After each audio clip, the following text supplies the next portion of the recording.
Good morning students, welcome back to my YouTube channel. So students, आज हम discuss करने वाले हैं क्लास 8 हनीड्यू का chapter Bipin Choudhary lapse of memory का part 3। So students, part second में हमने डिस्कस किया था कि जो बिपिन बाबू होते हैं बहुत ज़्यादा कंफ्यूज होते हैं वो कि वो रांची गए थे या नहीं गए थे। तो इसको कंफर्म करने के लिए वो क्या करते हैं, वो तुरंत कॉल लगाते हैं दिनेश मुखर्जी को, क्योंकि जो अननोन पर्सन था परिमल घोष के नाम से, उसने तो यही बोला था कि आप जब वहाँ रांची गए थे तो आपको वहाँ पर दिनेश मुखर्जी के नाम से वहाँ पर एक आदमी मिला था। ठीक है, तो वो तुरंत बिपिन बाबू उसको फ़ोन लगाते हैं और पूछते हैं कि हाँ, मैं रांची गया था 1958 में। तो वो बताते, वो अपनी डायरी चेक करके बताते हैं, हाँ 1958 में मैं 2 ट्रिप गया था। एक ट्रिप मैंने फरवरी 1958 में गया था कृष्णनगर अपने भतीजे की शादी में, और जो दूसरी ट्रिप थी वो मैं तुम्हारे साथ उस टाइम मैं रांची में तुम्हारे साथ मतलब अवेलेबल था। तो ये बात सुनकर बिल्कुल भी बिपिन बाबू का दिमाग एकदम क्या होता है, कन्फ्यूज़ हो जाता है एकदम। वो एकदम डिप्रेशन में आ जाते हैं, टेंशन में आ जाते हैं। वो सोचते हैं कि ऐसे कैसे हो गया कि मुझे याद नहीं कि मैं रांची गया था। ठीक है, तो स्टूडेंट्स, ये था आपका पार्ट सेकंड का थोड़ा बहुत जो मैंने बताया आपको। अब हम देखते हैं पार्ट 3। तो उसके बाद क्या होता है, जो वो खाना लाए होते हैं वो खाना तो खाते हैं नहीं, क्योंकि उनकी भूख मर जाती है दिनेश मुखर्जी की बात सुनकर के वो रांची गए थे।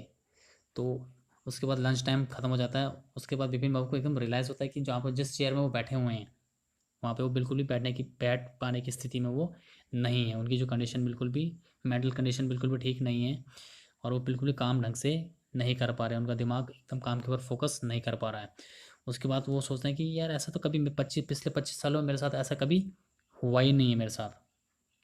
25 साल से मैं काम कर रहा हूँ यहाँ पे, और मैं एक अच्छी रेप्यूटेड कंपनी में काम कर रहा हूँ, अच्छे पोस्ट पे काम कर रहा हूँ, लेकिन मेरे साथ ऐसा कभी हुआ ही नहीं है। क्योंकि मैं काम करता हूँ एकदम टायरलेसली काम करता हूँ, मीन्स एकदम मेहनत के साथ काम करता हूँ।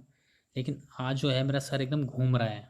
ठीक है, तो उसके बाद वो 2:30 पर अपने घर जब वो जाते हैं ऑफिस से निकलने के बाद, उसके बाद अपने बेड पर बैठते हैं और सोचते हैं, याद करने की कोशिश करते हैं कि अपने दिमाग को पहले वो शांत करते हैं।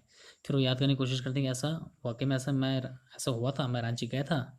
उसके बाद वो सोचते हैं कि ये पॉसिबल तो है कि किसी के अगर दिमाग में चोट लगे तो और उसकी याददाश्त चली जाए।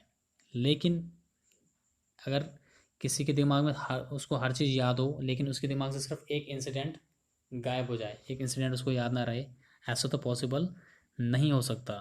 ठीक है, तो ये सोचते हैं वो। उसके बाद वो उसके बाद ये सोचते हैं कि वो रांची, वो रांची जाना चाहते थे। ठीक है, और फिर वो सोचते हैं कि मैं रांची गया, मैं वहाँ पे घूमा फिरा, लेकिन मुझे ये याद नहीं है कि मैं रांची गया था। बिल्कुल, वो इस बात पे वो बिल्कुल वो कन्फ्यूज़ हो जाते हैं। उसके बाद जब 7:30 होता है तो बिपिन बाबू को बुलाने के लिए सर्वेंट वहाँ पर आता है। वो उनको सर्वेंट, जो बिपिन बाबू का जो सर्वेंट होता है, वो उस बिपिन बाबू को आवाज़ लगाते हैं, बोलते हैं कि चुन्नी बाबू करके एक आदमी दरवाजे पर आए हैं और बहुत अर्जेंट है, वो आपसे मिलना चाहते हैं। तो बिपिन बाबू को पता चल जाता है कि चुन्नी बाबू वहाँ पर क्यों आए हैं। ठीक है, क्योंकि जो चुन्नी चुन्नी लाल थे वो, उन्होंने बिपिन बाबू के साथ ही अपनी स्कूलिंग वगैरह की थी उन्होंने। ठीक है, उसके बाद जो चुन्नी लाल है उनका टाइम थोड़ा ख़राब हो गया था। उसके बाद उनकी नौकरी वगैरह में उनको प्रॉब्लम हो रही थी। ठीक है, उनके पास अच्छी नौकरी नहीं थी, तो वो बार बार इसलिए वो बिपिन बाबू के पास वो आ रहे थे। तो इस आस को लेकर कि हो सकता है कि बिपिन बाबू उनको कोई जॉब वगैरह दिलवा दे। लेकिन बिपिन बाबू ने ये पहले ही बता दिया था उनको कि ये पॉसिबल नहीं है, उनको कोई भी जॉब नहीं मिल पाएगी, और ये बात वो बार बार उनको बता चुके थे। लेकिन फिर भी जो चुन्नी लाल है बार बार बिपिन बाबू के पास आ रहे थे। उसके बाद बिपिन बाबू जो थे वो, उनका मूड नहीं था मिलने का, तो वो बोलते थे कि उनको बोल दो, अपने नौकर को बोलते हैं कि चुन्नी लाल को बोल दो कि मैं उनसे अभी भी नहीं मिल सकता, और काफ़ी टाइम आगे तक, यानी कुछ हफ्ते तक भी मैं उनसे मिलने की कंडीशन में मैं नहीं हूँ। उसके बाद जैसे ही वो नौकर कमरे से बाहर पैर रखने वाला होता है, तो अचानक से बिपिन बाबू के दिमाग में एक आइडिया आता है कि हो सकता है बिपिन चुन्नीलाल को 1958 की ट्रिप याद हो, तो उनसे पूछने में कोई प्रॉब्लम भी नहीं है। तो वो तुरंत सीढ़ी से नीचे भागते हैं और कमरे में जाते हैं जहाँ पर चुन्नीलाल वहाँ पे खड़े होते हैं वहाँ पे।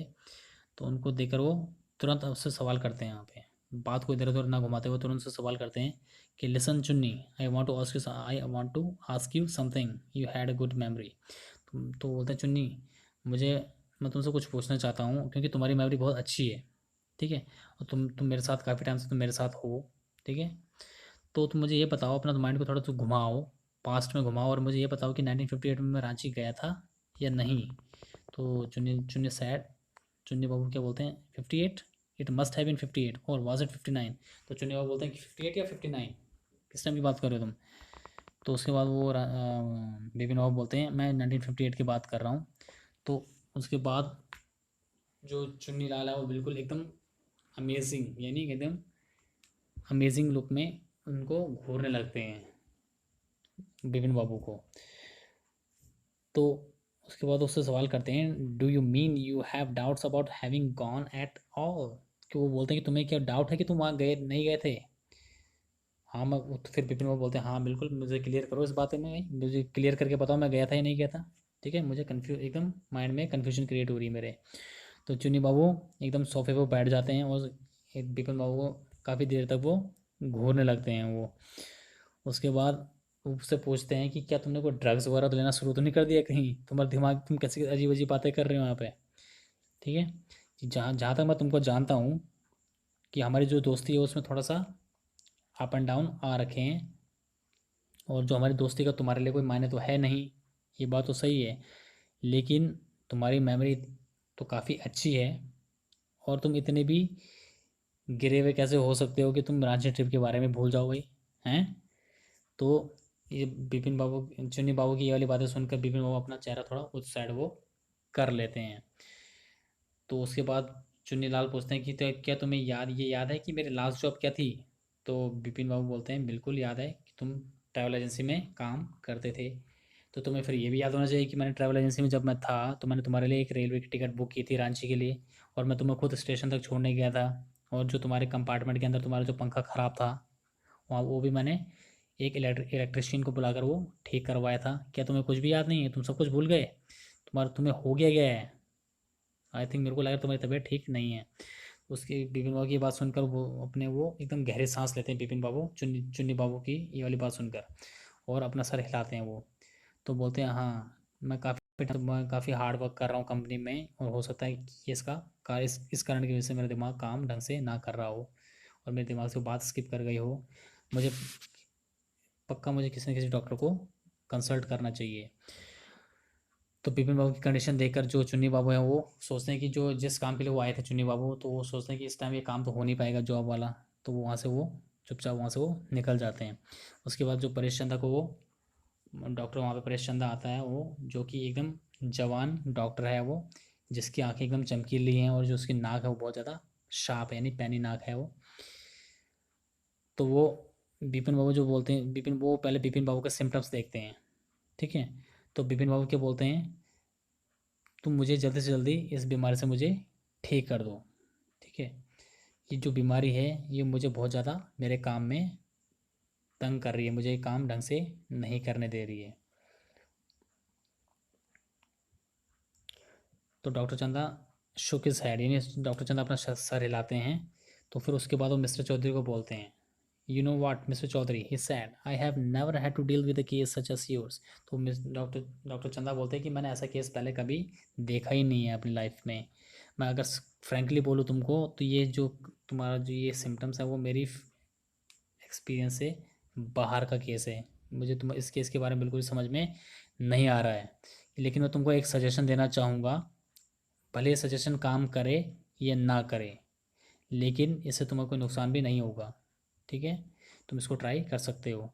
उसके बाद डॉक्टर चंदा क्या बोलते हैं उनको कि मैं तुम्हें एक ओपिनियन देना चाहूँगा कि आई थिंक मेरे हिसाब से तुम रांची गए हो, लेकिन किसी अननोन रीज़न की वजह से तुम्हारे दिमाग से पूरी की पूरी बात तुम्हारे दिमाग से निकल गई है, स्लिप्ड आउट हो गई है तुम्हारे माइंड से कि तुम रांची नहीं गए हो।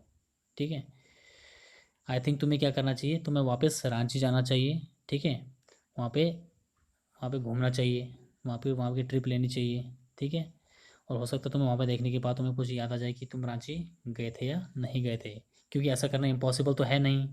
ठीक है, तो तुम ऐसा कर सकते हो, लेकिन मैं तुम्हारे लिए इससे ज़्यादा कुछ नहीं कर सकता।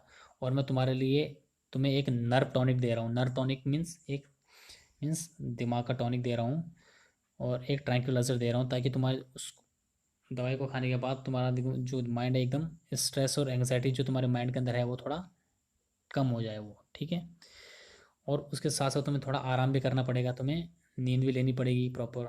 ताकि तुम्हें बीमारी के सिम्टम ज़्यादा बढ़ ना जाए कहीं। तो उसके बाद क्या होता है, बिपिन बाबू दवाई लेते हैं, उसके बाद वो रेस्ट करते हैं। उसके बाद अगले अगले मॉर्निंग जब बिपिन बाबू उठते हैं, अपना ब्रेकफास्ट करके वो क्या करते हैं, डायरेक्ट वो ऑफिस जाते हैं और अपने जो कलीग्स होते हैं, जो उनके स्टाफमेट्स होते हैं, उनको इंस्ट्रक्शंस देते हैं। उसके बाद वो उसी शाम के लिए क्या करते हैं, वो अपने अपने लिए रांची के लिए फर्स्ट क्लास ट्रेन की टिकट वो बुक कर लेते हैं उसी शाम के लिए। तो ये था स्टूडेंट्स आपका चैप्टर।